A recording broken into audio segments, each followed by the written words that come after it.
Hi everyone, welcome to another Learn, Grow, Invest meeting. My name is Jermaine McDonald and it is definitely a pleasure to see you for another week. So we're just gonna jump right into this one. I think everybody who is here knows, who we are and what we do. So let us pray. Lord, we thank you so much for today and the fact that we are able to be here in this meeting as investors, as persons who are here to learn and to grow. Father, we pray that you will bless this time. We pray that the technology will hold and we will just have a great time in this discussion. In Jesus' name, amen.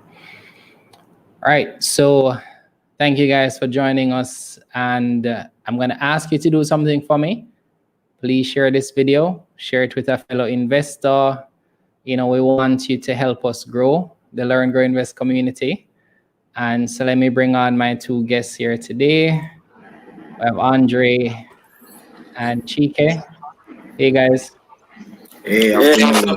Good evening. All right, say that again, Chike. I think your audio is a little bit blurry. Go again. You hear me clearly now? Yes, perfect. Okay.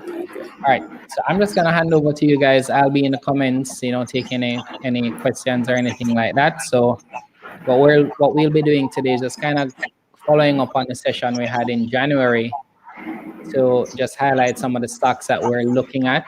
I'll share my picks at the end when I rejoin you guys later. So yeah, handing over to you guys. All right, no problem.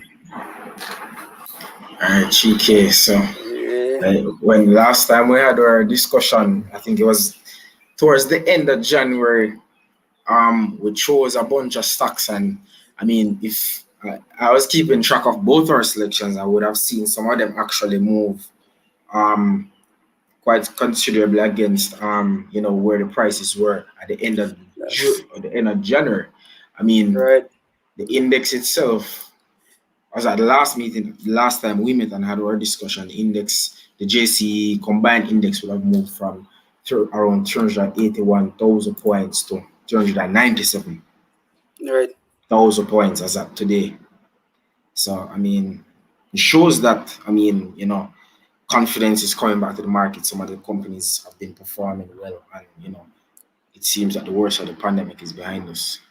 Well, we hope. At least I can say that my portfolio is up much more than before. Today was the best performing day for the portfolio, still, to be very honest, since the start of the year. So I'm very happy. So I mean, what were your stock picks again? I know that you're for real estate. I don't know which one you want to start with. Well, all right. So we had done the real estate. We had done the manufacturing sector. We had done what would have been the retail sector. Then we had it was manufacturing and conglomerates. We had conglomerates in there. So for the real estate, my pick at that time was Kingston Property. To look on for them, and basically since the start of the year in January to where we are now, presently, as of today, I have these prices as of yesterday. So as of yesterday, they actually haven't moved that much. They haven't moved. They're still stuck at their original price, which is pretty interesting. I mean, I figure like that's the case with more like real estate, given that the returns are predictable and so forth. So I guess it's it could be warranted. I mean, maybe you probably more over a long-term period of time you'd see greater like upward traction where real estate is concerned. Mm-hmm. Well, the interesting thing though about them is that even though the price hasn't moved, what has changed is their earnings yield. Their earnings yield has actually dropped since January. Their earnings yield has plummeted. Well, not plummeted, but this is about what I'd say about 4%. It was at 5.54 earlier this year, and it's now down to 1.78 basically. And since the last time that we spoke, I actually got a new indicator to actually pull up fundamental price value. So at the time, the price of $7.25, that close price that market price was below the fundamental price value, which was $7.53. However, that $7.25 now close price today is actually above it, and it's down to $4.32 for them, and that's basically based on combining a couple of factors, the book value, and with the book value, the earnings per share. Yeah, the book value and the earnings per share, and another hard-coded figure. So says it's actually a bit overpriced based on the calculations that I have here right now, or should I say the maximum price you'd want to spend fit. It's over it now, which is interesting. It wasn't over it in January. It was under, and now it's over. Okay, so I guess that's one that you're probably eyeing it more as a whole at the moment, or you're still aggressive? Yeah, if you have it, it's no. If you have it, I would say it would turn into hold now, because the fact that the price is over now, over the fundamental value price. What has happened as well too is that the safety of the company in terms of its financials of itself has also decreased, right? So they were positive in January, and based on the financials that they put out, they've increased decreased, I should say, their margin of safety for me. So I kind of put them on. If you're holding, you hold. If you have them, you're holding. But if you're buying, you might want to wait. In terms of where we are. As I said, the price hasn't moved, but in terms of fundamental value, it has moved, right? So yeah. Recent development where they're concerned, I know that they acquired some property at Dumfries Road in New Kingston. Yeah, that is the local one. They had that in the pipeline for a while, so if I remember correctly, and they were just looking to really finalize it, so they got it. So yeah, as you said earlier, looking down the road on them, we have to give it some time for that to start bearing fruit for them, right? Yeah. But I still believe in what the company, what they're doing. So it would be good to see. It would be good to see what will come from them later on. Yeah. It seems like everybody, to be honest, it's not seems. Everybody in the real estate game is getting into is doing what they can right now. Those who have the cash to go, they're doing what they're supposed to be doing to move forward. You notice, let's give a comparison. It was Epley Zone. They recently did another buyback, right? So they're decreasing their units out there in the market as well. So I guess they're expecting that they're looking for that move in the market by the reduction in the units that are available. That should move the price up a little bit more. So everybody's doing their thing, right? First Rock is doing its thing as well too there. So yeah, I mean, it is what it is. Yeah, so I mean, when we were in January, Mailpack would have been one of my selections at the time. So Mailpack, we saw the price move aggressively from around 150 thereabout, closer to the start of 2020, and it basically ballooned to as high as $4. When we had our discussion in January, the price was at around I have it here. In the month, it was $3.89 close price on the 29th of January. Yeah. And as of today, the price, it's mostly been trending downwards. The price closed at around $3.39. So I mean, I figure, a lot of investors probably, decided to take gains anywhere between $3 and $4. So, we saw the price shoot up from around $2 at the late 2020. The latter part of 2020 as high as $4, and then what we saw, it kind of has basically settled at around $3.50. So it would seem that a lot of investors took their profits more favorably, anywhere between $3.50 and $4. They posted earnings for the December quarter. They beat the comparative. Right. Yeah, they actually beat the comparative quarter in 2019. The profit would have moved from Yeah, the profit would have moved from about 86.3 million to 104 million for the December 2020 quarter. So basically, however, when they posted that increase in profit, we saw the price trend down. So basically, what I think what happened was that basically Mailpack was, when it was at $4, when it was trading at around $4, it was priced too aggressively, and basically that earnings expectation that it was not met. The actual net profit that they posted for the December quarters seemed to have been subpar relative to what investors were hoping for, given that December is the strongest period for retail and so forth. So, because, at $4, the PE would have been trading at, north of 20 times. So basically, once that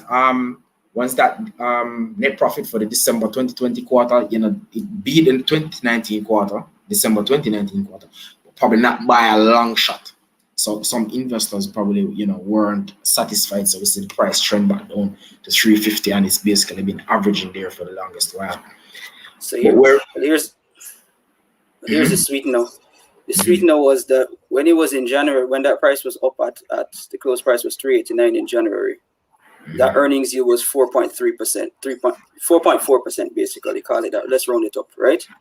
No, as at yesterday's price, I'm gonna try and pull in the today's one, but as at yesterday's price, that earnings yield is now 5%. 5.1% basically, if we're rounding up. So because of the price trend downward, of course, that has started to move up. Oh, and we must also remember, if I'm correct, they pay their dividend. Yeah, I have a dividend. Yes, that's correct. Here we go. So we have a dividend yield first already. If another one comes along, we will see what they do. Last year, it was, for the 2020, it was 3%, 3.2% basically. So let's see what they do. As the price is coming down, still they're becoming more favorable on my chart. They're starting to light up from yellow now in terms of price, so strictly on the price level, right? Fundamental price level. They're starting to light up, moving from what was red earlier on, where the price was a little bit, as I said, I believe it was also a bit overpriced, and it's now trending downward. So I guess maybe, what do we know? We're in April, June, July. I guess definitely if things turn really well for the economy, then people should prepare that it would be a nice bumper Christmas for them, for sure. I just picked up packages today, so so definitely, yeah. Yeah, and we have another set of earnings coming up shortly. Numbers for the March 2021 quarter would have been due, or they're going to be due around middle May. That's true. So, yeah. I'm definitely looking forward to see how Mailpack has performed for that quarter. But I definitely think at 350, thereabout, it's fairly priced. At 350, the PE is around 20 times. I still find the ratios and the balance sheet to be favorable. They have a return on equity of 77.5%. They still have low debt. They generate strong cash from operations. It's a very liquid business. Most of their assets is truth and in fact cash. So they're properly positioned to pay good dividends. Which they did recently, where they did that 6 cents per share.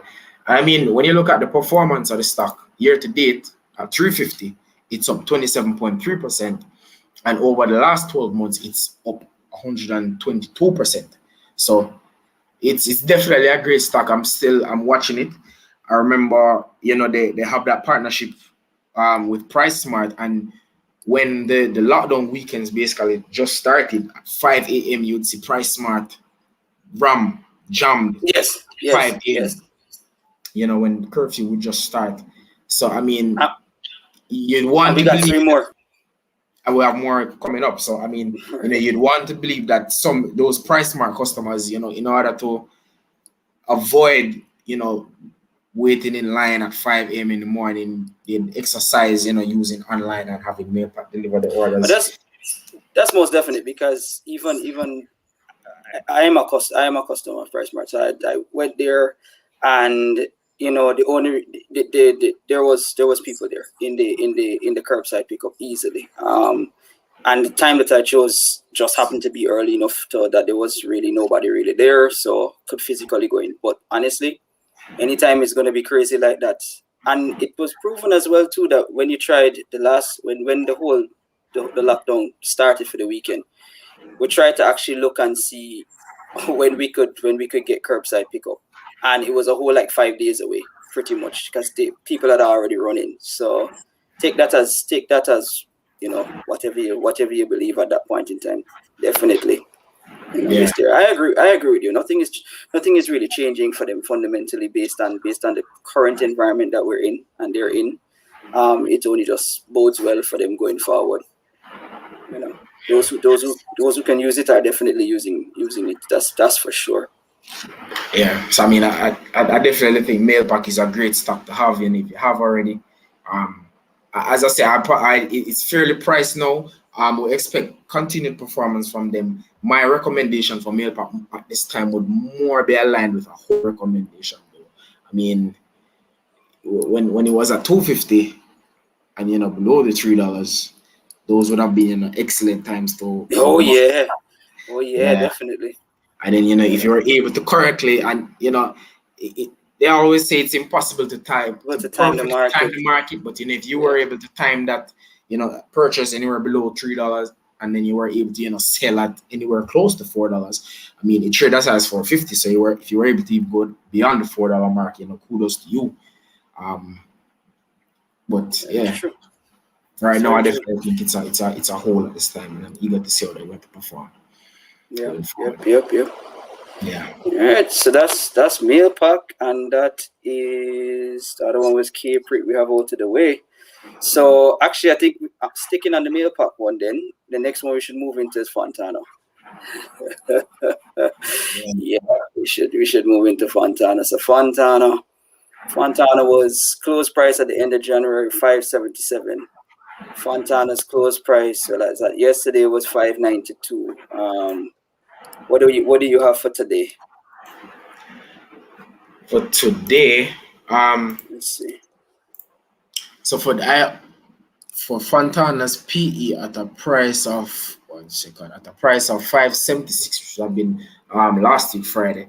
They said it closed at around $5.90 today. No, I'm looking at it right now, pulling it up. So we got 1 second. Close price for Fitna today, FTNA, $5.92, still the same way. Interesting. Yeah, at $5.92, Fontana's PE is 20 times. That compares to the average of 22.4 times for the more growth value junior market stock, growth stocks on the junior market. So I mean, a PE of 20 times is arguably, in line with the junior market average. For the December quarter, I was actually impressed by Fontana's numbers. They blew it away. I mean, and hot stuff. I mean, hot party. I mean, at that point in time, Christmas, beautiful new store, massive size, proper logistics setup. Everything was just flowing. It was just working. Curbside was there. I mean, again, another company that I patronize, and on the bill they tell you, next time can you pick next time choose curbside, go faster. They've got their stuff on lock.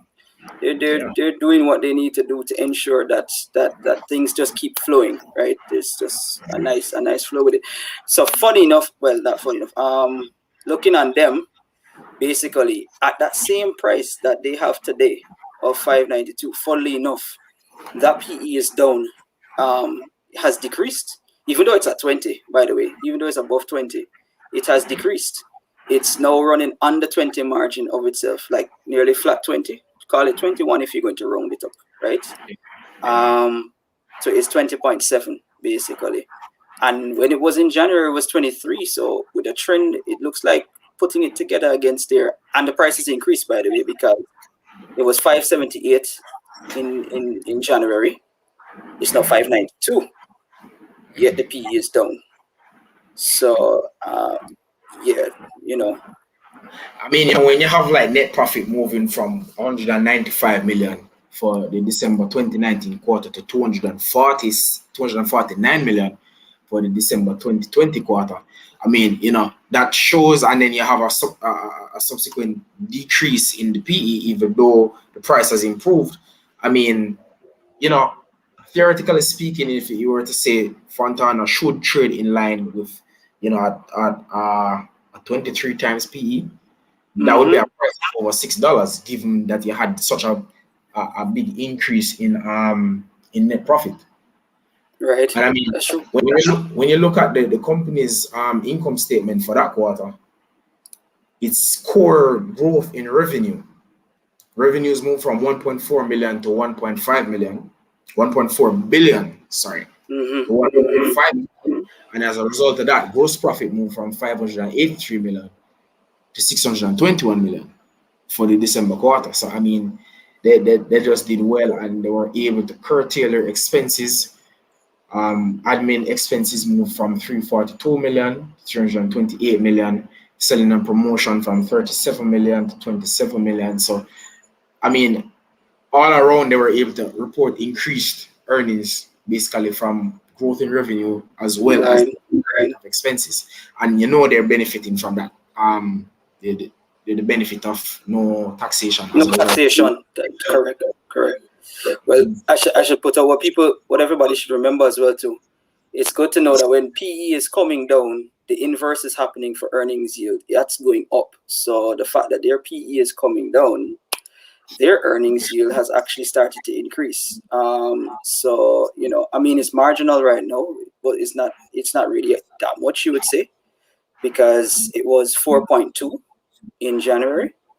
As of yesterday's price, it's now up to 4.8. You round that up, basically, people would say that's 5, right? Versus 4.2. So you were at 4%, you're now at 5%.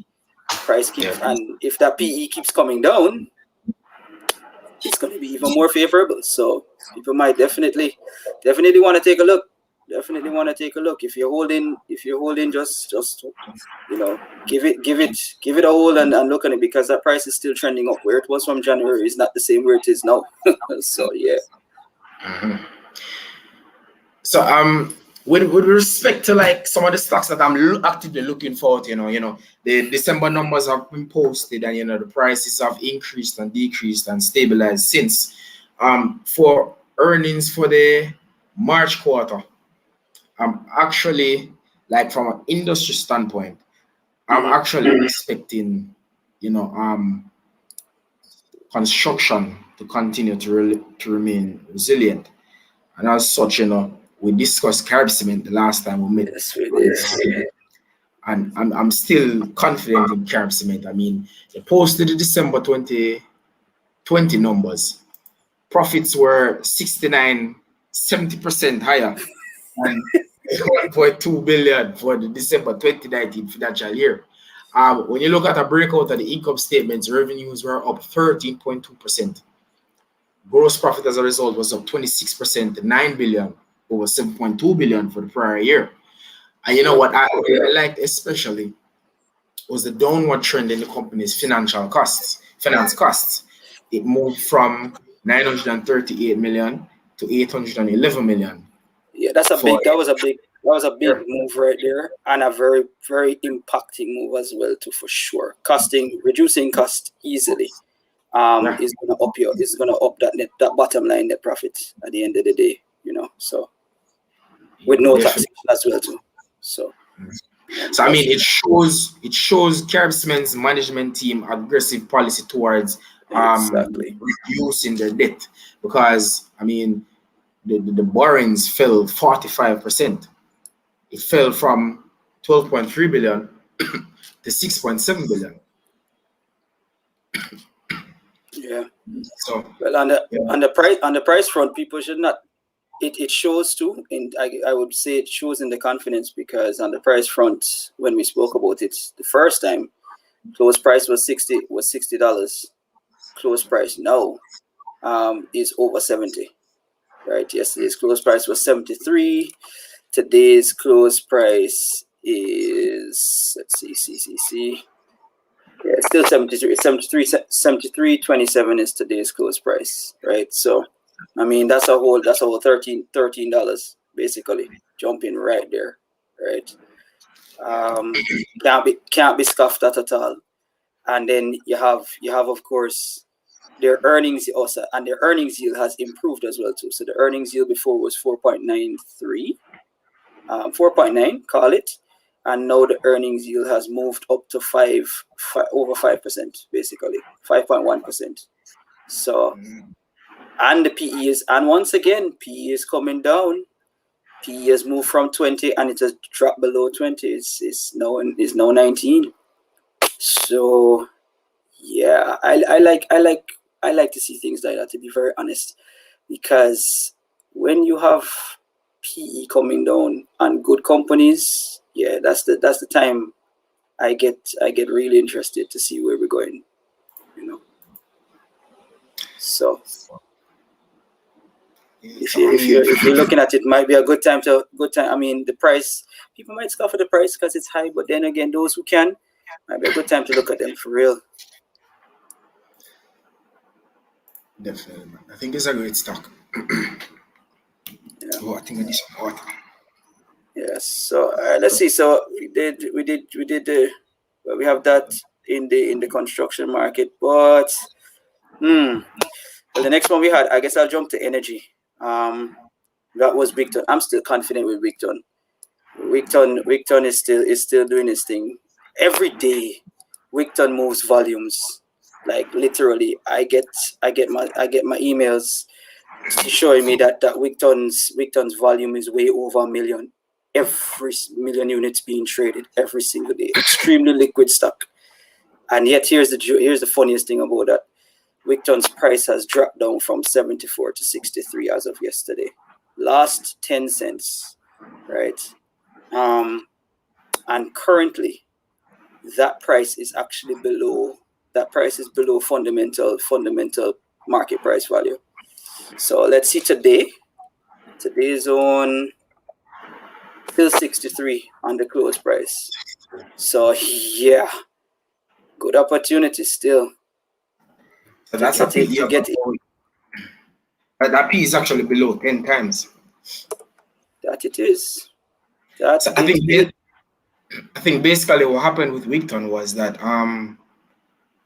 that anticipated 50% reduction in revenues for phase 2 of their energy operations. I think basically when we saw the price fall from 70 cents to in the 60 cents region, the market seemed to have priced in that price reduction, that anticipated from before. Yeah. So I definitely think at current levels, Wigton's turning out to be an attractive buy. And I mean, they're actively seeking regional expansion opportunities. So I mean, you can tell that the management team is looking up for ways to recoup that anticipated reduction in revenues. Well, you can't let, again, when we had spoken about it the first time, remember we had mentioned that as a renewable energy provider, they are the one that has basically all of the license nicely pegged properly to go into any one of those things, from wind, solar, hydro, everything is there for them. And if you know their competition, basically, if you want to call their competition, MPC Cell, they are moving very actively into the region. With their last acquisition, where was it? Guatemala? I'm trying to remember exactly. But their last acquisition that they did, so I don't see why Wigton would just stay here alone when they can actively go out in the market. But the thing about it is as well too is in their last quarter, and I'm actually using quarters this time just because it's 9 months. Their December quarter though, for 9 months 2020, that was $591 million or $592 million if we're rounding it up, versus 2019 zone, which was 525 million for net profit, right? Yeah. They have increased it with respect to their assets and their equity. Share capital to the shareholders increased, moved from in 2019, same 9 months again, moved from 3.5 is this billion? Yes, 3.5 billion to 4 billion. I mean, come on now, a whole 500 million dollars added to the equity for the shareholders that are holding. I mean, yeah. And their retained earnings increased as well too. Not marginally either. It was actually a decent increase, moving from 3.2 million to 3.8 million, right? And then we have cash flow, which I love to go into. I always like to look on that. That moved from 2.7 billion to 3.2 billion. These guys are capitalized. They got their cash. They can do what they need to do. I know the price is attractive. I mean, that's just absolutely beautiful right there. PE rate, as you said, the PE is down to 9.5% 9.5 times, right? Their earnings yield is 10.5% based on that. And their fundamental value, market price, as it stands right now, is actually 74. So at 63, fundamentally, 63 cents, that's a bargain, straight up. Yeah, I definitely agree. And I mean, one reason, well, I mean, it has a wide and diverse shareholder base, largely influenced by the government's mandate that I think it's no one company should own, or no one entity should own more than 10% of the company thereabout, I think. So, right. And I mean, it was a big raise. It was an asset held by the GOJ that was divested to the Jamaican public. So that's why I figure you have a wide shareholder base, and it's at 60 cents. There's a lot of shares floating and things like that. So there's a lot of trading activity with the Wigton stock. So it's definitely a good stock, especially from a technical standpoint. I think you have an ease of entry into the stock and ease of entry outside of the stock. The queue is always vibrant on both the buy and the sell side, and it's definitely one of the more liquid stocks on our market. Yeah, easily. As I said, every day I get my notification that they've traded more than 1 million units easily every day. So, and I mean, I don't really watch because I'm not trading, but the fact of the matter is, if something is going to drop below the fundamental value, right, that is the market price, it's going to definitely pique my interest, that, and this is literally a whole 10 cents below it, right? So the amount, and especially if you're buying volume, because now, as you said, we're trading over 1 million units a day, so it's liquid enough. You're buying volume, that's a decent return, as it moves back upward. And if you're holding long enough to go get the dividend as well too with volume, also another decent return that would come out from it. So it's a win. It just feels like a win to me. Yeah. So I'm expecting better performance or increased performance in the construction section going forward. So Carob Cement is one, and a company that has actually caught my attention recently is actually Lumber Depot. They posted numbers for the January quarter. It was 34 million over 22 million for the comparative period in 2020.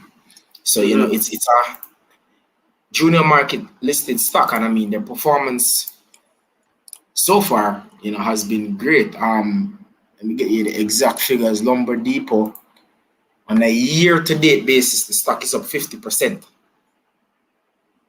And I mean, the year kind of just started.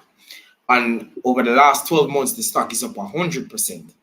That's right. Right now, at prices of about I think it's averaging around 240 these days. You have a PE of approximately 20 times. And the company, its return on equity is 30.5%.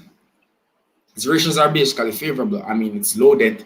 We're seeing growth in revenues, and if you're following up with construction prices, we'd have seen where lumber prices, they're reported to have been increasing. I think the article came out sometime in January, and if one were to be following with like lumber futures in order to kind of have an idea of what lumber prices are. Like we'd see where lumber prices are actually still on the rise. So if I believe if Lumber Depot over the last quarter, well, their quarter ends in April. Their financial year actually ends in April. Right. They're able to actively manage their inventory levels and properly control the price that they pass on to the consumers, and they're able to report increased margins in line with the increase in lumber prices, and everything else contain expenses, things like that. I definitely think Lumber Depot's PE ratio will fall even further from 20 times at current prices. Well, I would have to agree with you based on from the financials standpoint of itself. I mean, we're looking at the equity here, 192 million moving in their 9 months are there, so that's nice to look at. So the 9 months was 192 million in 2019, and it has moved to 278 million in 2020 was 192 million. In 2021, 278 million. Call it 279 because it's actually 278,985, right? And yeah, as you said, the liabilities, their long-term liabilities, very low. So that definitely they're powerful for them going forward. Their revenue blown out the water. For the period that they have there. I mean, the revenue for the 9 month period was $1 billion. Yep, $1 billion in revenue. Net profit was 100 million, right? Coming off of the same period before in 2020 was a paltry $22 million, basically. Their EPS, their earnings per stock per share has basically blown up. 3 cents to 14 cents gone, right? I mean, that's favorable numbers immediately right there. When we take a look at their cash flow easily has moved from $29 million in cash flow to $140 million, right? They are and most importantly, the cash flow movement is from operations. It's not from the activity of financing or the activity of investing. It is from operations. For operations. $149 million provided from their operations. I mean, their working capital generated cash flow was 111 million in comparison to 43 million. They're doing it. They are definitely doing it. Yeah, they're doing well. And I mean, when I'm looking at the performance over the past couple quarters, my calculations are suggesting a PE of 13 times. I mean, because basically when I look at I kind of think I kind of use to gauge, like the company's forward PE. I'm seeing for the April quarter in 2020, my calculations suggest that they had a loss of 15.3 million. Looking at the cash flow statement that we just looked at a while ago, they benefited from, for the 2019, for the January quarter in 2019, they paid for the 9 months, sorry. Right. For the entire 9 months, for April 30, 2020, they paid $9 million in taxes. So I mean, right. if you were, they're paying about 3.3 million per quarter. For the April quarter in 2019, they had a loss of 15 million. They're going to continue to benefit from no taxation. And if you look at the company's performance consistently since the April 2020 quarter, they did 29 million. They did 29.9 million for the July 2020 quarter, 36 million for the October 2020 quarter, and then they did 34 million for January 2021. So we're seeing where the profit has moved from a loss of 15.3 million, and it has consistently grown from 29 to 36, and then it closed marginally lower than the 36 million dollar high for the October quarter. So if I were to assume, that the company at the very least does 29 million in profits, I'm getting a PE of 13 times. And if should the company, you know, adjust back to a PE of what it's trading at now, my calculations are showing a price of around 350. So my forward PE that I have here on mine, well, in January, forward PE was actually 12.66, 12.66. But now, well, as of yesterday, forward PE calculation I have at 14.27 for mine. So if that's, well, that's low, by the way, right? Because the actual PE is, as of yesterday, was at 19. If it drops even lower, then that means, as you rightfully said, the company is at the price definitely should be one to be seriously looking at, you know, in terms of thinking about adding, if you haven't added it, or and seeing what it's about. On the earnings yield side, I mean, because of the PE, you know, where it stands. Earlier on in January, their PE was 13. Now it's gone to 19. Well, basically, as you said, 20. So it had a better earnings yield in January. It has come down to 5% from 7.6%. But still, the movement in the price also supports it, because it moved from 1.89, right, in January. At the end of January, it's now at 2.49. But here's the thing that's catching me, that I'm not really looking at the price too much about and thinking on it. Looking again on the 9 months financials that were given, right? Look at the big align items that was in the April 2020 period. So for just after gross profit, their impairment for trade receivables was a negative $20 million. They turned it into a positive 1.2. That was a big hit on their profit before taxation by the time when it was in 2020, right? Additionally, too, their finance income that they received basically increased from $993 to $5.1 million, basically, right? If they can continue churning out stuff like that, you know, I mean, and their finance costs as well, they reduced that. It was 7.1 million, and they reduced it to 6.5 million in the 9-month period. So, I mean, if you actually look, they also had an impairment on impairment losses on the investments. That's 3 million. true. Yes. Right, that is absolutely true. That also added to it. I mean, it's small. Well, we can't really say it's small numbers, but I guess in the grand scheme of making 100 million, $167 million in gross profit, 3 million coming off, but 20 million is significant. That's why I pulled that one there. So, but every bit counts when you get down to the final figure, right? The final EBIT figure. Earnings before interest and taxation. So, I mean, definitely 38 million to 102 million is a big jump. You cannot even deny that at the end of the day. They keep doing what they're doing, and yeah, once they contain those costs, the cost containment, definitely, for sure, it will work out in their favor big time. That's for sure. I have to agree. Agreed. Yeah.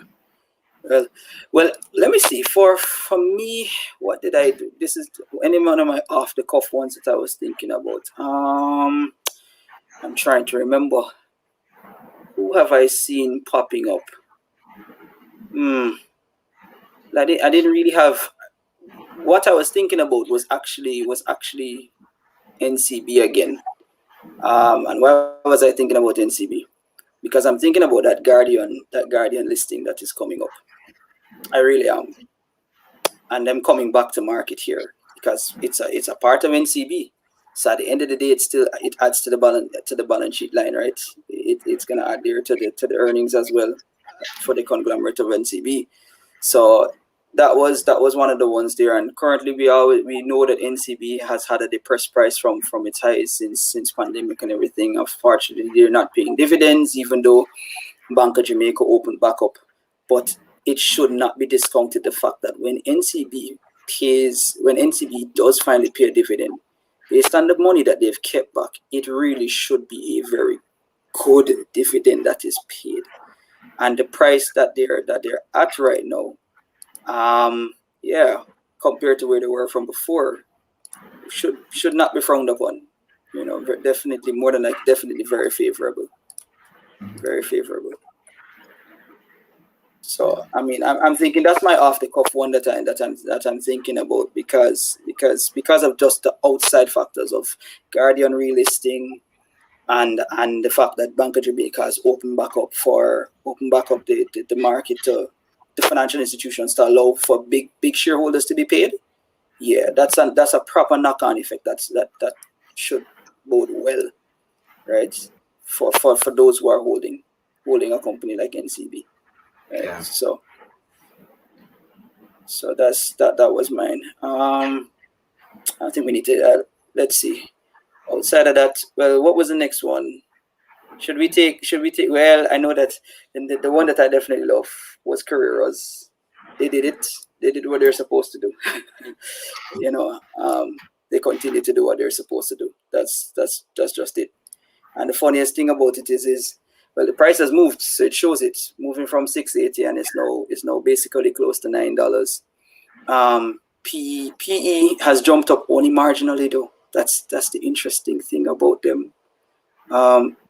It's not really that much that it jumped up. Still it's at 11.6 now times. So still time to get into the water if you were really thinking about them. Oh, and they did their dividend as well too. So yeah, and it was another decent one. So I mean, the one of the greatest things that occurs is always the dividend policy. I mean, the dividend payout ratio has averaged about 109% over the last 5 years, and the dividend yield beats the market. They did 9.8% in dividend easily. Easily. Yeah, easily. So I mean, good income stock. I will put it at that, or good income company. I would say at that too. So I mean, definitely, I wouldn't even tarry on them too long. They're just it for me. They do that, and I'm happy to hold them, and happy to see where they continue to go as it stands right there. Yeah. One of the sectors that I'm looking for that is expected to probably deliver better performance going forward is I have my eyes on the banking sector. So you mentioned NCB, and a company that has spiked my interest is actually JMMB. Of Sunday, the thing, because I definitely think the one that has the most room for growth, or has the most the highest growth potential, would be JMMB. There's a lot of interconnectivity, where JMMB and Sagicor is concerned, Yes, that is true. Sagicor Financial Corporation gets up, I think, around 50% of the net profit from Sagicor Jamaica, and then, JMMB has a 20% stake in SFC. So an improved performance in Sagicor Jamaica is likely to contribute to a better performance for Sagicor Financial Corporation, and then that will lend some support to JMMB's bottom line, given their 20% stake. So where banking is concerned, increase in economic or improved economic conditions is always favorable for banking and investment. So in addition to JMMB, I have my eyes on Sagicor Group Jamaica as well. Sagicor, basically, they recently sold on their stake in Playa, and they kind of just reduced their foothold in the tourism industry. So what we're likely to see going forward is reduced impairment losses and share of losses from associates and things like that, and from their subsidiary Sagicor X Fund and things like that. So I mean, amidst the pandemic, they perform favorably. If you were to look at a glance, if you were to look at the company's income statement, you'd probably see, I think, that let me pull up their income statement, their financial results for 2021 or 2020, I should say. Sagicor actually still did good in the net profit. Because they recently had a discussion. So I mean, Yeah, definitely reflects, and the stock price is on the move again. Yeah. So yeah, looking at the net profit for the December 2019 quarter, they did 4.8 billion, and it went down to 3.5 billion according to my calculations for December 2020 quarter. I think on a annualized for the entire year, they were still, I think the profit was down marginally. I think it was about, they did like 3.5 billion instead of 3.8. If memory serves me correctly, I'm trying to find the audited financials on the stock exchange website, but I'm not seeing it. I'm pulling up the quarterly one. I have the 9 months in front of me. You want the 9 months or the full year? The full year. I recall that they posted the full year, but I'm wondering how come I'm not seeing it now. But I know that they did 13.8 billion for the entire 2020 financial year. But if you were to look at the statement that was posted, one would have, if you're not accurately reading the statement, one would have probably been misled if they looked at the net profit instead of the net profit attributable to the stockholders of Sagicor shareholders. I think basically net profit, which basically incorporates the consolidated earnings of Sagicor's subsidiaries like X Fund that would have posted losses on their income statement. So basically that brought down Sagicor Group's overall net profit, but from the profit that's attributable to stockholders, it remains static. The price, the net profit wasn't down, by billions or thereabout. I wish I could find the statement.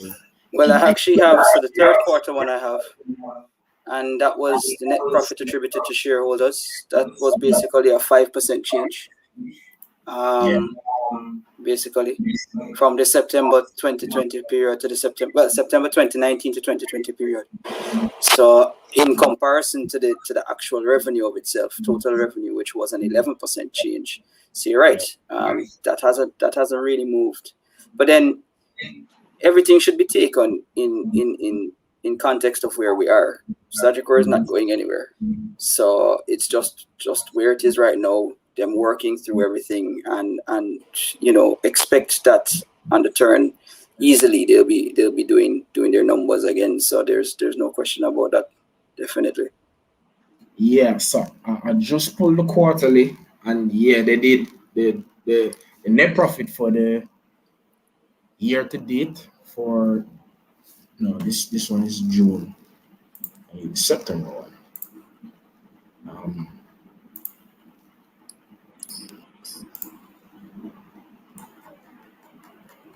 Yes, for the 9 months to September 2020, they did,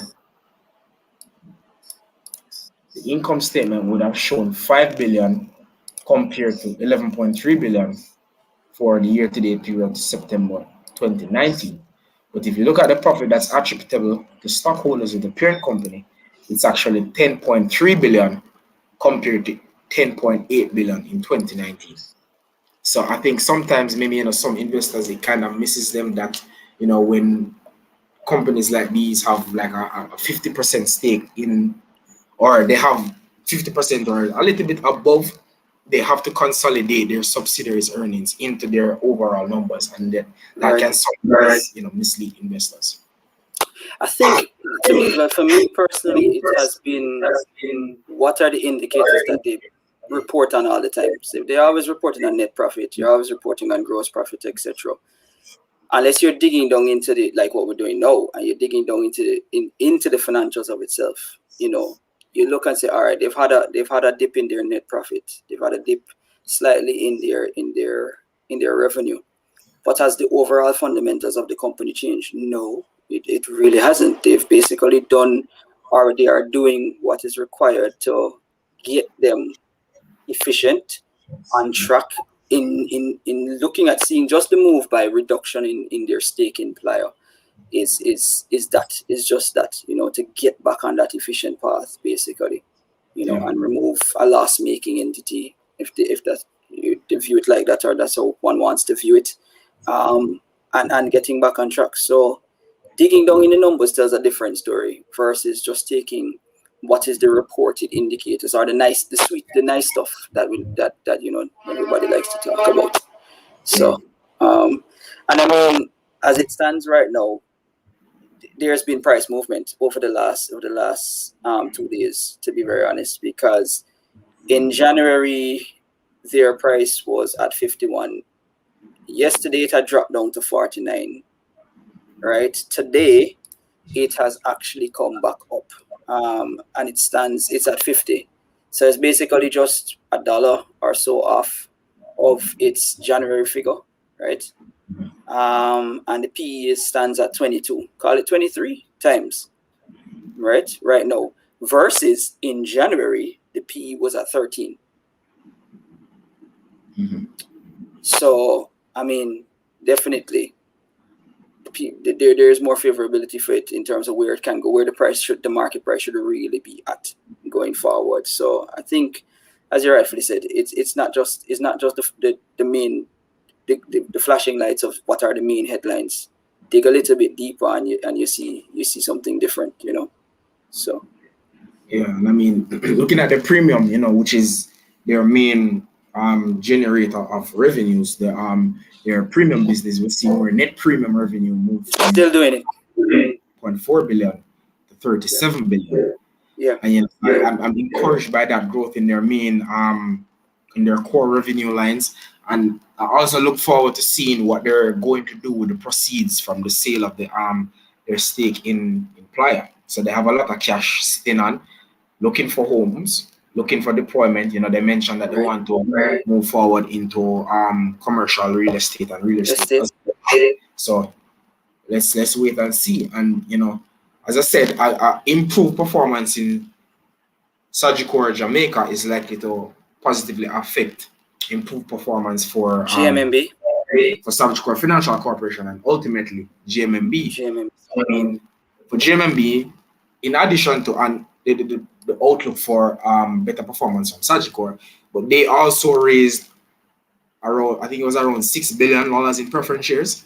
So they also have a lot of raised recently that they said they want to use it to pump into regional expansion and things like that. So I'm anticipating what the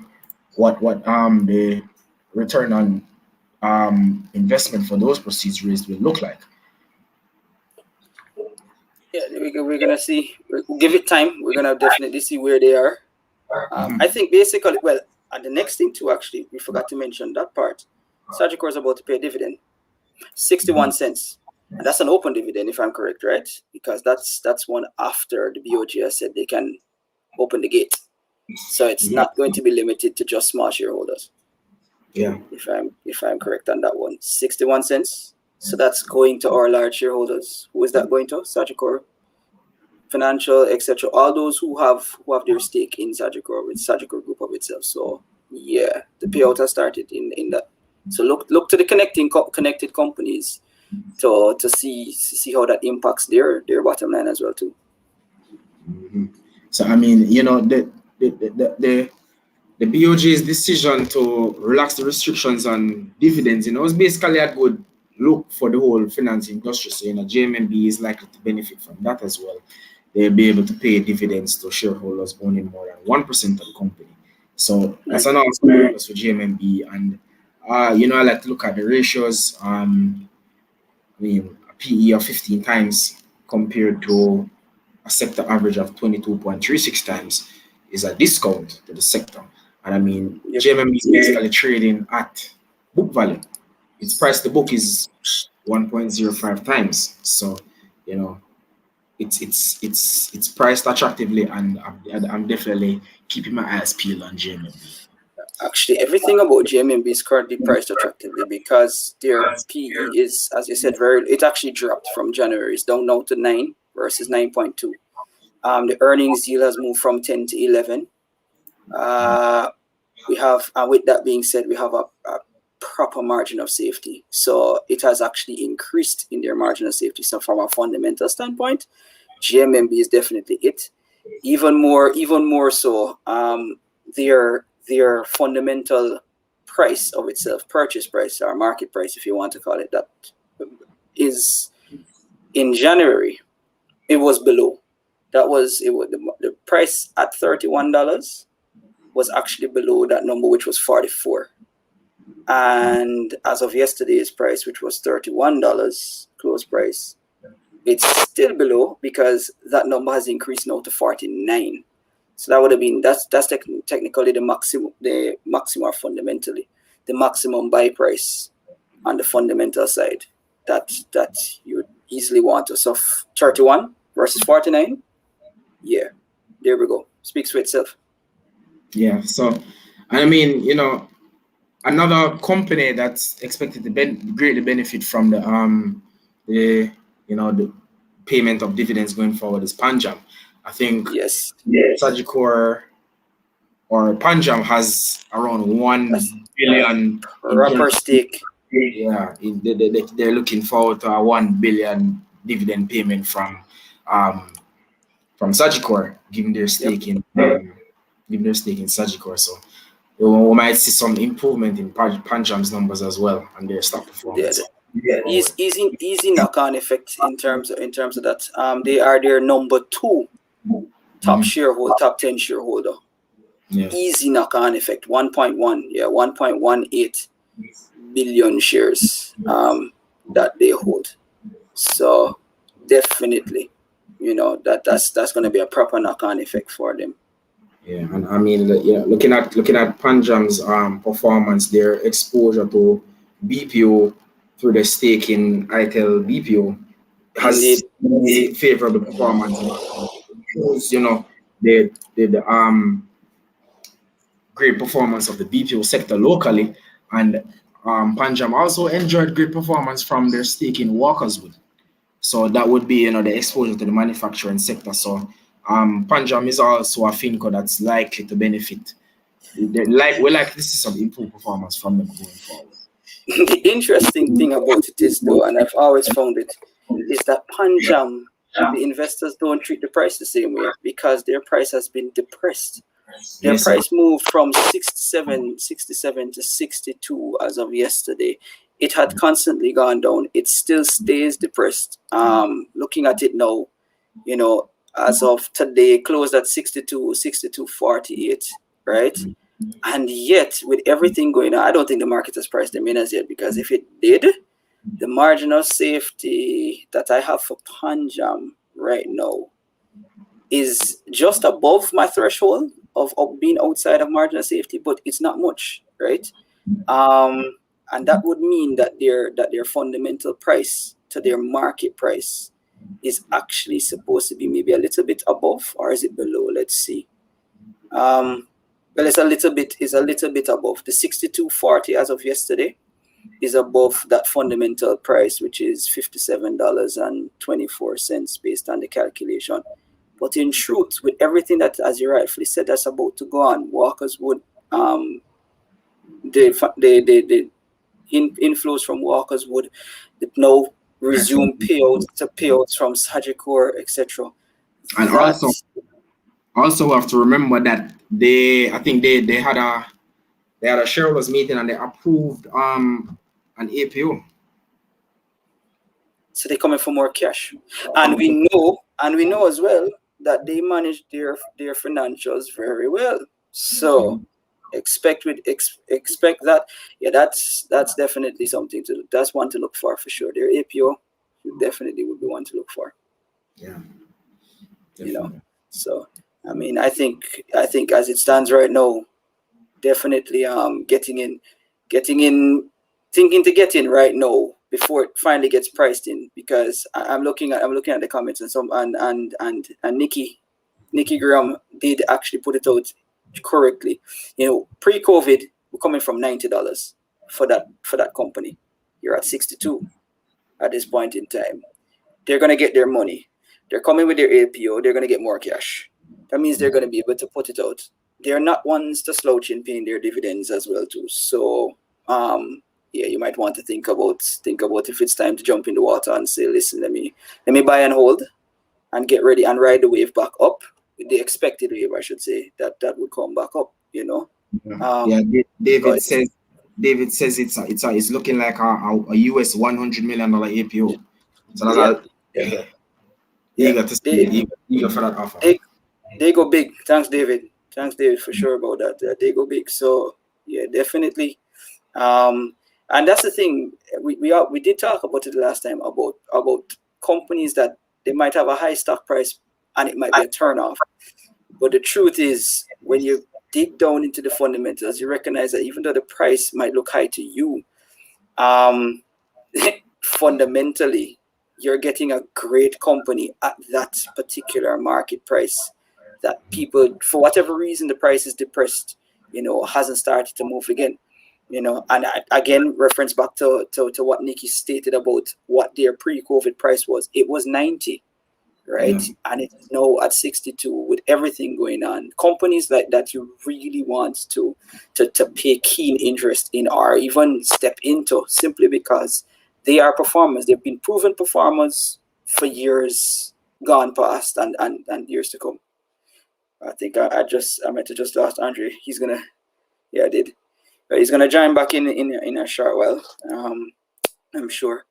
So let me I'll go to the chat to see what you guys were saying. Well, we did touch Pan, so we touched on Panjam as one of our outliers.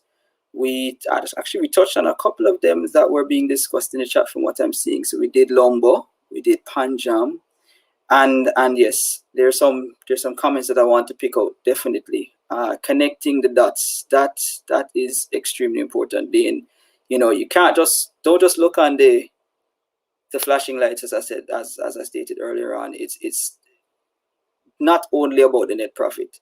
If a company has been a proven performer, then, you know, one bad quarter should not change your output so drastically that you decide that, you know what, you're gonna get rid of them, or you're not gonna bother to buy them, or you're gonna stop looking on them. You know, you definitely have to dig a bit deeper. And either if you bought it and you're holding, you just hold for a little longer. You know, so that's basically it. We're just trying to get Andre back in. He's backstage. Let me see. I don't have one moment.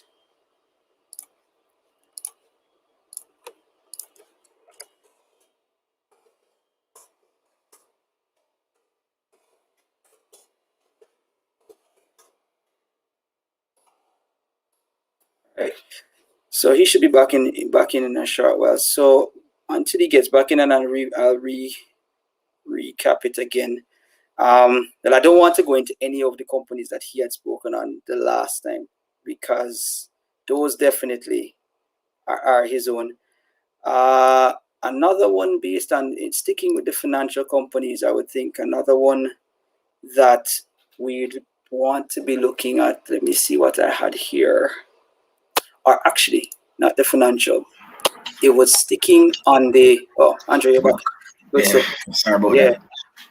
No problem, man. I was actually going on to another company, as you had mentioned, ITEL BPO. I had spoken about this in the group. The company that I'm looking on, that I'm actually impressed upon, I didn't mention it the last time, but is Stanley Motor. And here again, watch the record scratching the investment land. They're like, Stanley Motor, seriously?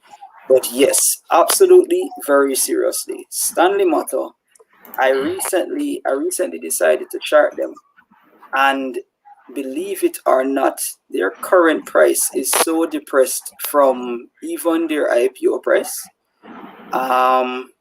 Their PE is extremely low from where they were in January versus where they are now.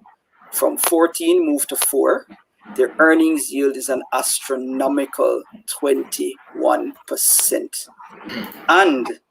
And for those who might think that, well, it's just them and we don't really care, 2020's dividend yield was 3.45%. They paid dividends. They are a main market company. Their dividend, they paid another dividend this year already for 2021. That was 1.69% in their dividend yield. They have a absolutely marvelous margin of safety for me. And their price, that fundamental price, market price that you can buy up to, is actually set at $12.83 by calculation versus their $5.45. Right? When I did the charting for them, I was absolutely blown away. And they run it well. I mean, with the Alarica uptick and the BPOs performing as you rightfully said, I mean, they have flown under the radar. I don't think many persons have even seen it, understand it, or known it about them. But I would encourage, I should say, anyone to go check on the numbers for them and see where they truly stand. For their financial year, the ratios improved significantly across the board. Debt to equity, debt to asset, their different cash ratios, all of them improved. And their profitability ratio as well too also improved. Their net income moved from $2.281 million in 2019 to $848 million for their 2020 financial year. Yeah, they're situated on prime real estate, and so they have a lot of gains on the investment property. So basically, that's why we're seeing the value of the company going up so aggressively, and I think that's why we're also seeing where it's trading below book value, because the growth in the book value is outpacing the growth in the company's stock value, which has mostly been stagnant. I mean, if I'm looking at they have a single digit PE, yet revenue is growing exponentially. So the equity growth rate, equity growth rate I have from 2019, from financial year 2019 to 2020, is a 201% equity growth rate. EPS moved from 37 cents to $1.12. Right? So let's go to the stuff that we normally look at that we like. The return on their capital employed moved from 6% to 15%. Their operating margins 67% to 185%. Interest expense ratio, which is the number of times they can pay their debt, moved from 6%. No, not 6%. Sorry, 6.3 times or 6.4 times to 16.25 times. They can pay their debt 16 times. Free cash flow in comparison to sales moved from 62% in 2019 financial year to a whopping 185%. This company has done a phenomenal 2020 year. Like free cash flow to sales, net margins, return on equity.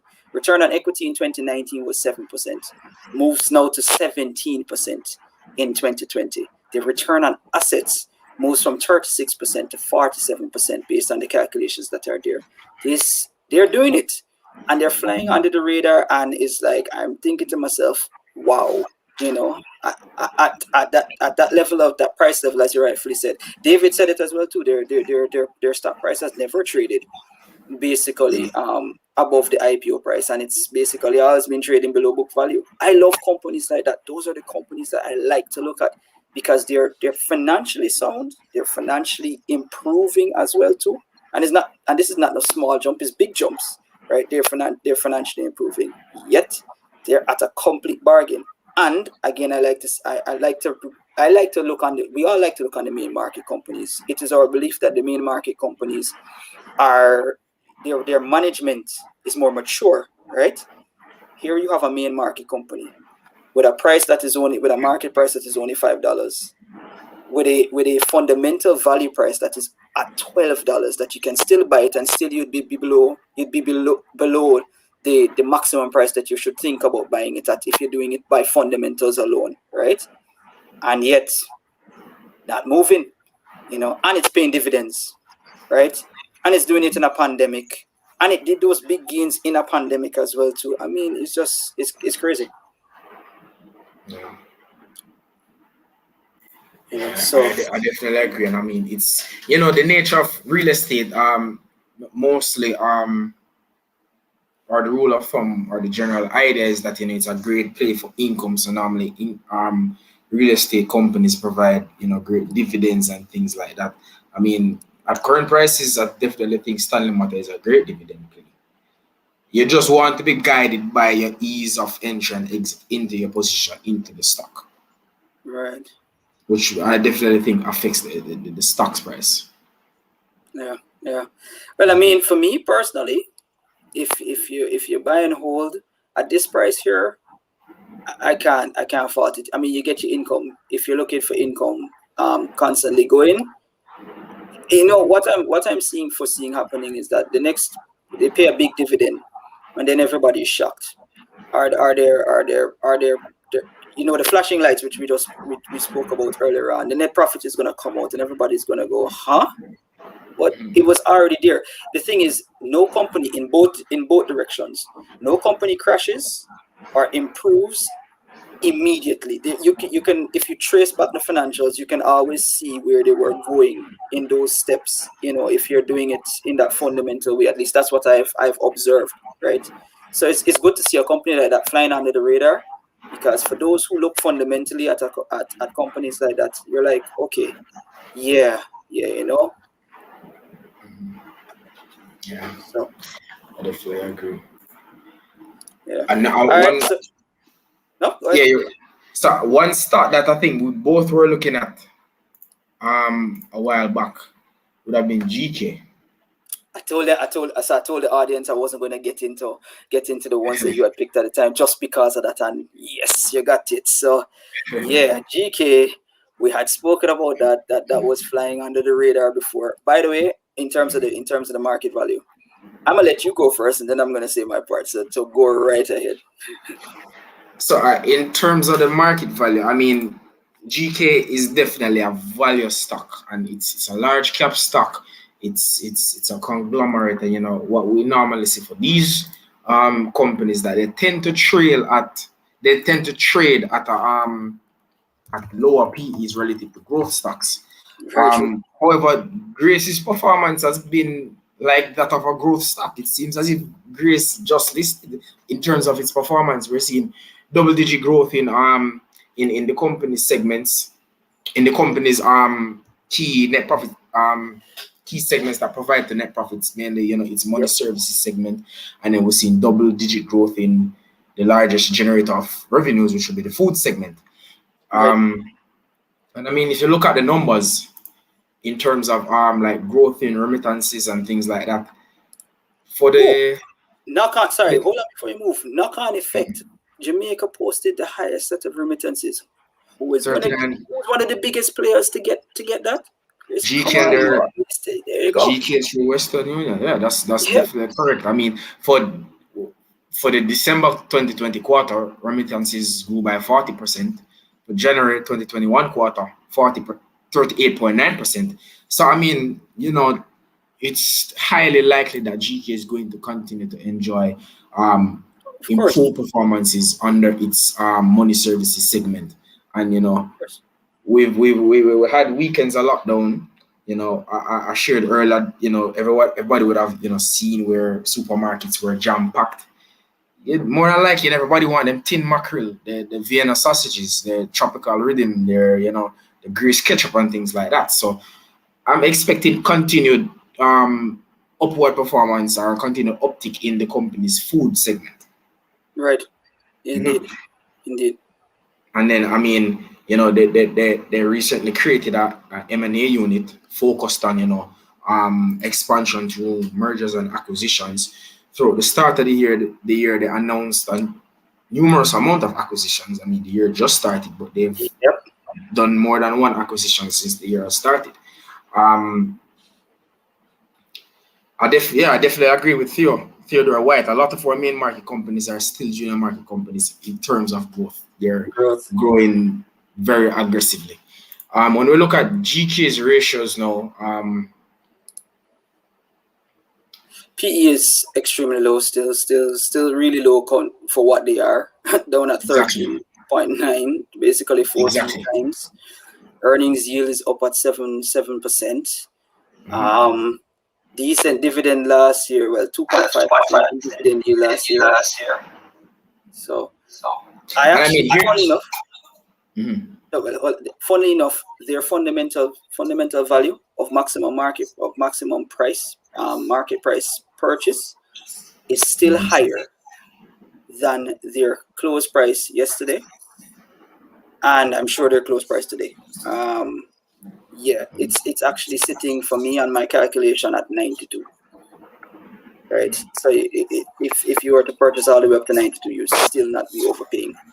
Right. And it's currently at 87, close today at 87. So I mean, still a bargain. Fundamentally, it's a bargain already. And then I'm sure, of course, based on the PE and everything else, it's definitely a bargain. And I mean, the when we look at GK's performance, year to date, the stock price is up 40%, and on a 12-month basis, the stock price is up 52%.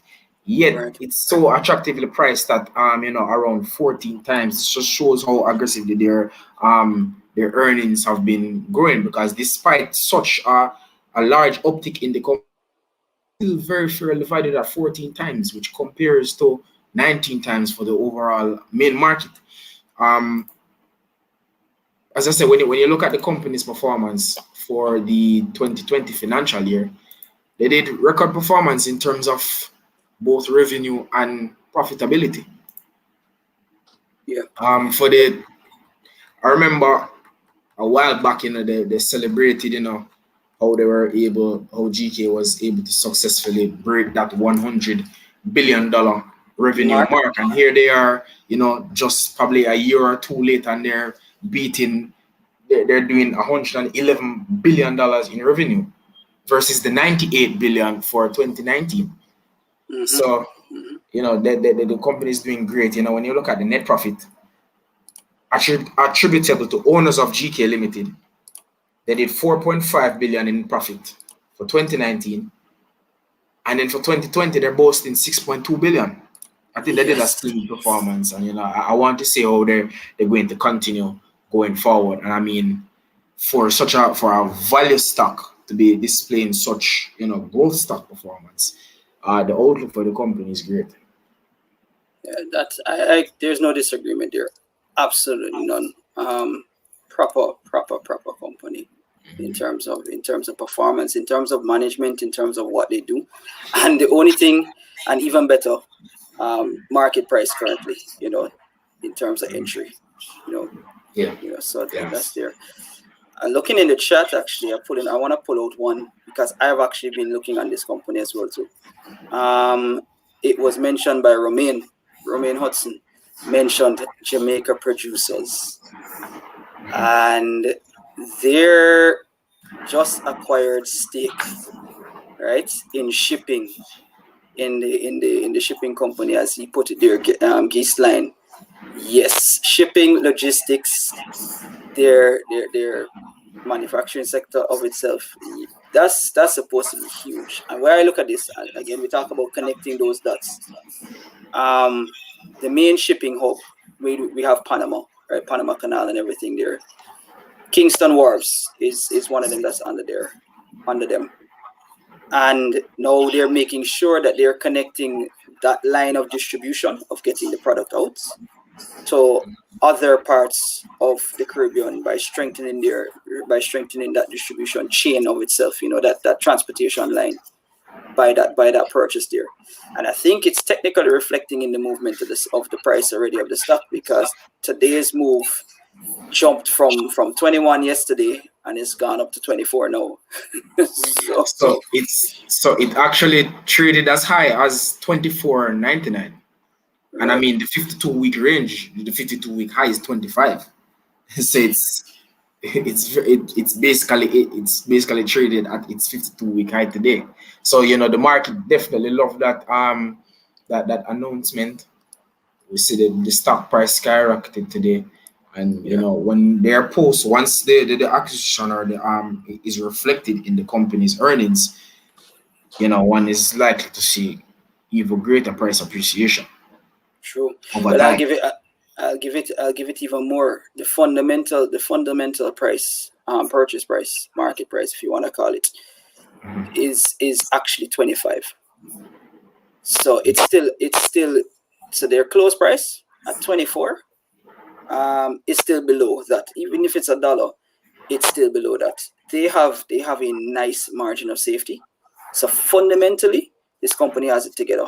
Their margin of safety is at 16 basically, which my threshold is 22.5. So 16 versus 22.5, they're way below it. They're decently below it, basically, right? So I mean, earnings yield for them is 9%. They have a low PE, which is at 11%, right? I've got you know, I mean, it's their book value is what, 14. Book value price is 14.38. I mean, they're a bit high on the book value side, but in all honesty, when you put together all of the other indicators together, I mean, I would say fundamentally undervalued still, right? Just based on that fundamental market price number, or the maximum threshold of the market price there. So, I mean, expect good things from them still. Let's see how it goes. You know, for them as a good also run, not mentioned, you know, in our original pick, but definitely you can't ignore stuff like that. You have to give things the time to develop, right? So, and I think that shipping line acquisition is definitely big to be added into their logistics, and everything about them is definitely supposed to be big, and which should pay big dividends for them and for the shareholders as well too. Yeah. You know, lastly, a stock that has kind of caught my attention, and I'm eager to see how they perform going forward, is another is Key Insurance Company Limited. You know, they did their rights issue recently, so they've raised cash that, you know, one of the key uses that the management team wants it for is for increased investment income. Looking at the companies, I mean, I think Key is pretty much it definitely it's a loss-making entity up until recently. You know, I think for the last quarter, for the December quarter, I think they did about $54 million in profits. Let me just confirm that. They did 58 million, sorry, for the December quarter, they did 58 million in profits. And this compares to 5.6 million for the September 20 quarter, a loss of 25 million for the June 2020 quarter, and a loss of $338 million for the March 2020 quarter. So, you know, since the GK acquisition, we've definitely seen where the company's performance is turning around. The stock price has reflected the same over the last 12 months. The stock is up 38%. On a year-to-date basis, it's down 7.4%. But I mean, what's important is that the stock is basically, you know, still trading above its rights issue price of, which was about $350. So, you know, that shows that the market definitely values the stock greatly higher than the discounted $350 that they were being put on bargain for recently. Looking at the financials, so as I say, it's more given that it has a negative PE because of the negative performance for the last 2 quarters at the start of the last 4 quarters. It's kind of a risky play. You know, they've been generating losses for the longest while and have only recently started to see a turnaround. But when we look at the performance for the 2020 financial year, net premiums earned is 834 million compared to a loss of 308 million in 2019. And I mean, they had a net loss of 299 million, which was basically partly influenced by a strategic decision to accelerate the amortization of underwriting assets. So if we look on the income statement, we've seen that line item, amortization of underwriting assets, which was a loss of 323 million. So if we want to get some more details and scroll to note 33 on the audited financial statements, they basically confirmed where the board of directors and senior management, effective the 31st of March 2020, reviewed the motor quota share reinsurance agreement. And sorry, let me fast forward. It was reviewed and terminated. It was reviewed and so I have it up on the Q4. I have the Q4 document up for 2020. So it says, following the acquisition in March 2020 of the major shareholding in the company by GK and the appointment of the new board of directors and senior management effective 31st March 2020, the motor quota share reinsurance agreement was reviewed and terminated on the 6th of April 2020 with an effective date of the 1st of January 2020. So the agreement made no provision for the payment of cash or the settlement of outstanding balances upon termination, and hence was terminated without recourse by either party to the agreement. That's the main part about it. The important part now comes up a little bit later. It says, upon termination of the agreement, management accelerated the amortization of certain underwriting assets, resulting in a one-time charge of $323 million in profit or loss for the year. So basically, when we look back at the financial statement, if you are to strip out that $323 million loss in order to normalize and forecast the company's performance for the upcoming 2021 financial year, I mean, you don't even have to do too much maths. I mean, 323 million loss compared to 299 bottom line net loss shows that if they didn't do that strategically to accelerate the amortization of those assets, they would have posted a net profit for the 2020 financial year. Interesting.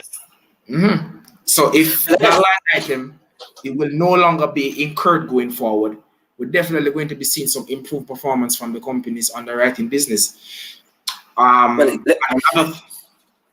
let me say this. I'm going to be the side of playing on the shoulder, red versus white. I have actually never. Well, firstly, from the fundamental standpoint, I have always frowned on key big time. However, so that's one reason why I say it's definitely a risky play, because I think basically in this case, this is where forecast and valuation forecast, specifically speaking, comes into play. Right. Well, actually, what I'm going to say is this, and this is what we talk about doing the deep dive. I didn't understand that part indeed. And what you just showed me there as the one-off play, because I was still saying to myself, I looked at it and went, but they still posted more of a loss than they did in the quarter before that. How is that technically getting better? Truth be told, actually, a friend of mine did say, if you look on it, that's just one time. He didn't mention that particular issue, but he did say, listen, the company is on track based on what the board of directors is doing and the takeover has done. The company's on track. And I did give him, I said, I expect in truth that Key will do its turnaround. But for now, I'm just not comfortable with it. However, now that I'm seeing that kind of stuff, like what you just point, and that's excellent right there. That's the deep dive analysis. When you find those one-offs of what would have impacted, and it, as you said, forward forecasting, it's not going to impact next year, which now means it turns the corner to be a profit. Well, I really lose the argument at that point in time, because I am looking at it at present, arguing it, or should I say, debating it from present, and what should happen going forward is not supposed to be the same. So I would say, definitely, I will continue to look at them. I do have belief in them, but right now, I take it as it's sticky with the financials and the fundamentals right about now. But it's a very prominent point that I cannot ignore based on what you just showed just now. Yes, I think, in terms of Key, purchasing a stake in Key would be relative to, one's risk appetite. So I would think, risky plays like these would basically be for investors with an aggressive risk appetite, and probably not the best for, investors who have a more moderate risk appetite or a more conservative risk appetite.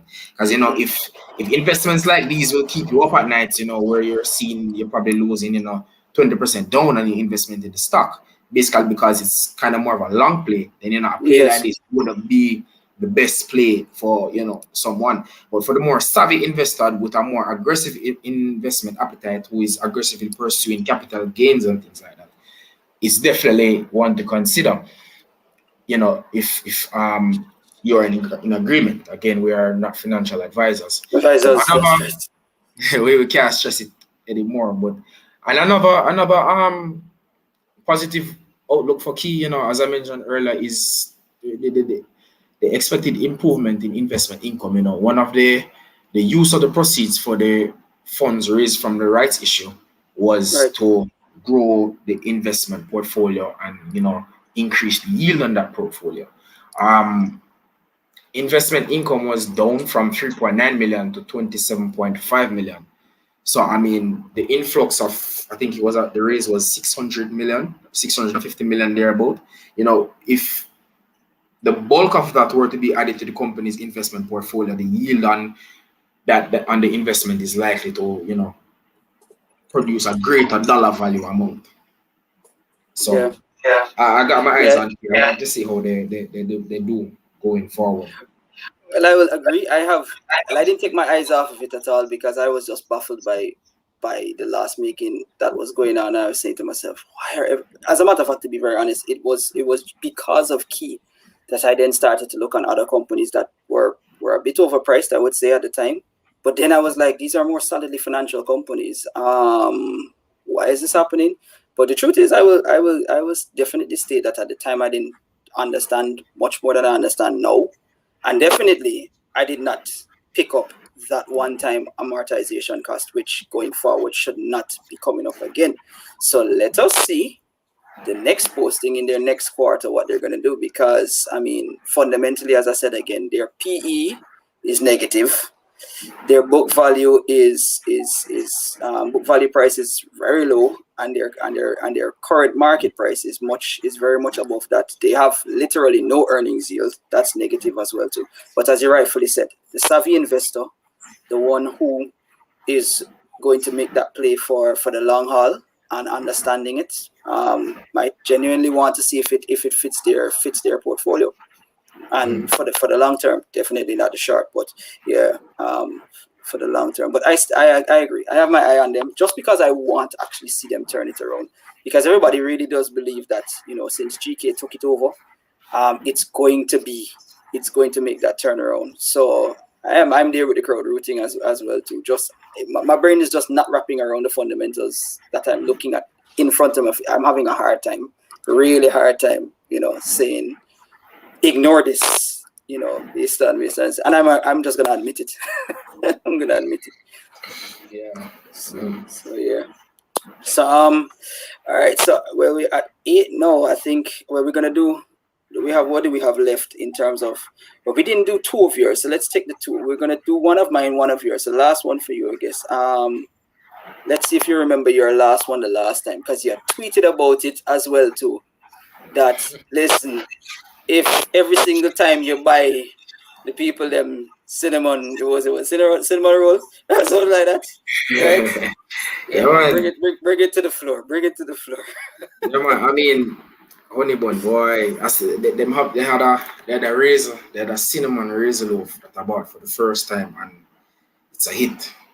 I tell you, it did last 2 days in my kitchen. Then, so yeah, I love Honeybond cinnamon roll.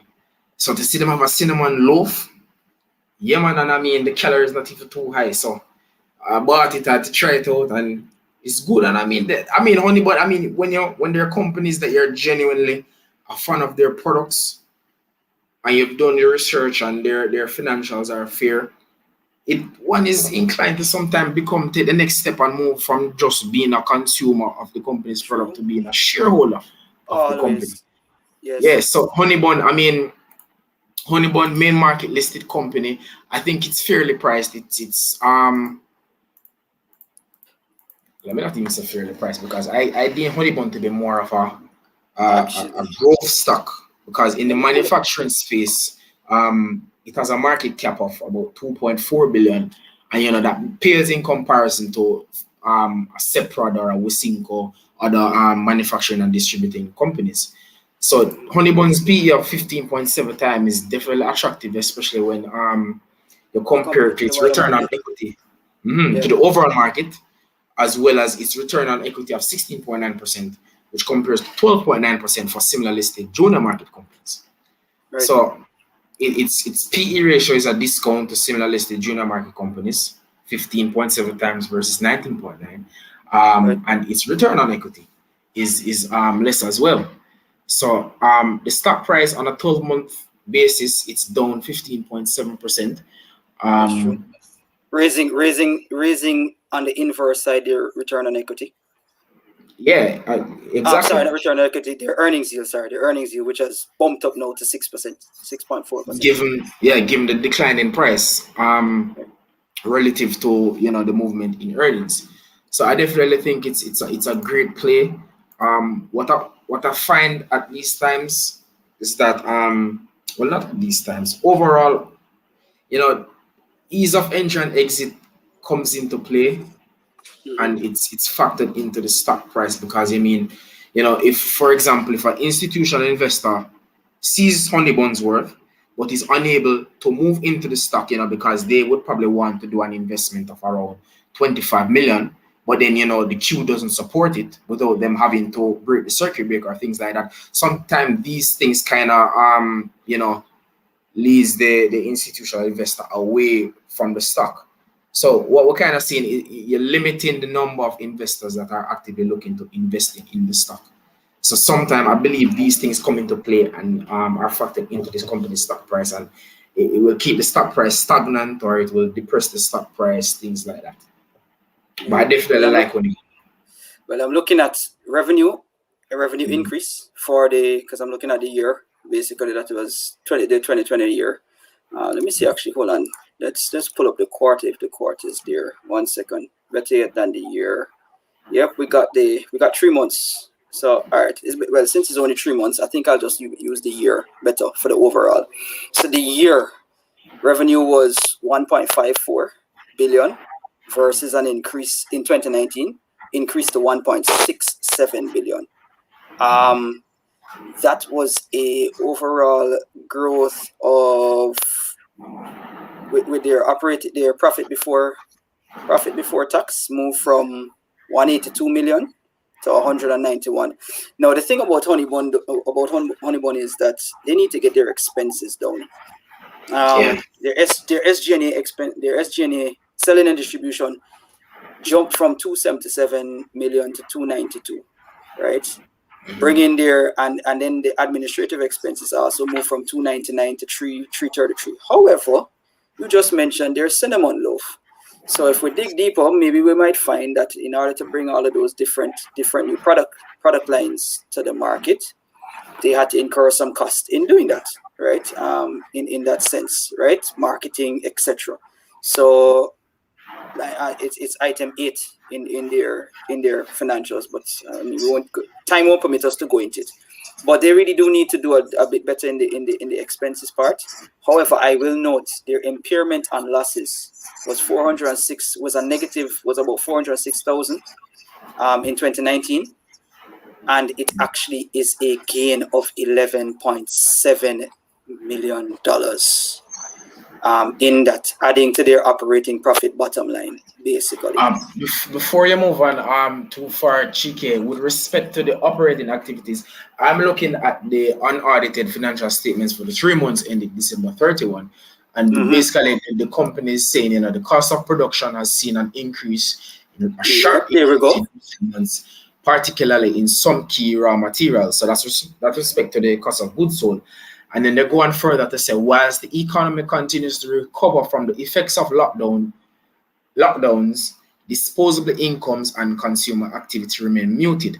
This has meant increased marketing activities, which has contributed to operating expenses closing the period at 176 million, or 14% over the prior year. So that they're basically attributing the increase in the operating expenses to increased marketing activities, which is likely to, or is hopeful to, increase revenues at least over the medium to long term. They also went on to say that the company introduced hot dog rolls under the Honeybond Shorty brand, joining the Shorty loaf bread, brown and white, as well as the Shorty burger bread. So we can reasonably assume that out of the operating expenses, one can probably assume that given the launch of new products, they've been increasing their research and development activities as well as their marketing activities in order to release these new products. So that's I mean, what you want to see. yeah, they'll hopefully we'll be able to see them benefit from these activities, these increased expenditures over the medium to long term. Well, I'm gonna put it out there. When I'm looking at I'm going to use that same first quarter and looking at their financials currently as it stands. Their equity has a nice increase from 829 million to 951. What is more appealing to me is the fact that their retained earnings from 2019 of 680 million has jumped to 803 million, right? Based on everything, all of the activity that they've done, and their cash flow has moved from 245 million to 292 million, of which a lot of that cash has actually been raised on, well, it's actually across the board because you can see it. Their operating activities, their operating activities has actually decreased, right, from 75 million to 36. But then they put some serious money into their investing activities by increasing in their capex, their property, plant, and equipment purchase, that moved from 13 million to 39 million, right? They are ramping up. There's no question about it. They are ramping up. So I expect, as a rifles, I expect that going down the line, we should see things really pay off. And then if the climate goes well, so people stepping up and buying their products for sure. Definitely. Yeah, so the last one, since we're at the point of wrapping up in this one here, so the last one will be my pick, my favorite pick, or should I say, last time it was my dark horse, as I said. Well, did that prediction come to play?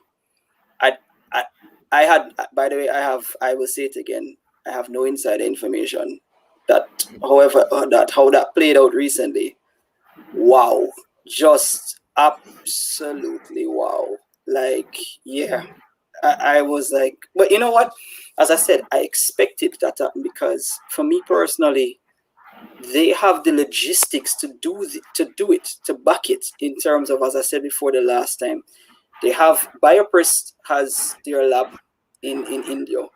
Just like it's about connections as well, very heavily in India, right? So they basically did their connection to Bharat Biotech to ensure that they got the Covaxin vaccines on stock.